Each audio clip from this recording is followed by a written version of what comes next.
जय जगन्नाथ। नमस्कार बंधु माने। आज मो जीवनर सबुठारु पवित्र यात्रा आरंभ हेउछि। आज मो वैकुंठपुर रे प्रभु जगन्नाथक दर्शन पई जाउछि।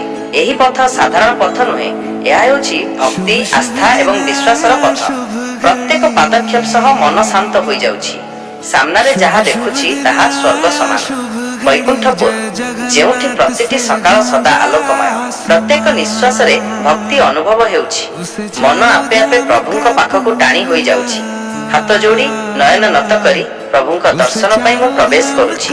ହେ ପ୍ରଭୁ ଜଗନ୍ନାଥ, ଆପଣଙ୍କ ଦର୍ଶନ ମାତ୍ରେ ଜୀବନ ଧନ୍ୟ ହୋଇଗଲା। ଏହି ଆଖିର ଲୁହ ଦୁଃଖର ନୁହେଁ, ଏହା ହେଉଛି ଆପଣଙ୍କ ପ୍ରେମ ଓ କରୁଣାର ଲୁହ। ପ୍ରଭୁଙ୍କ ଆଶୀର୍ବାଦରେ ମୋ ହୃଦୟ ଆଲୋକିତ ହେଉଛି ଏବଂ ଜୀବନର ସମସ୍ତଙ୍କ ଅନ୍ଧକାର ଦୂରେଇ ଯାଉଛି। ବନ୍ଧୁମାନେ, ଯଦି ଏହି ଯାତ୍ରା ଆପଣଙ୍କ ମନକୁ ସ୍ପର୍ଶ କରିଥାଏ, ତେବେ କମେଣ୍ଟରେ ଜୟ ଜଗନ୍ନାଥ ନିଶ୍ଚୟ ଲେଖନ୍ତୁ। ପ୍ରଭୁ ଜଗନ୍ନାଥ ସମସ୍ତଙ୍କୁ ଆଶୀର୍ବାଦ କରନ୍ତୁ। ମୁଖ୍ୟ ପରିବର୍ତ୍ତନ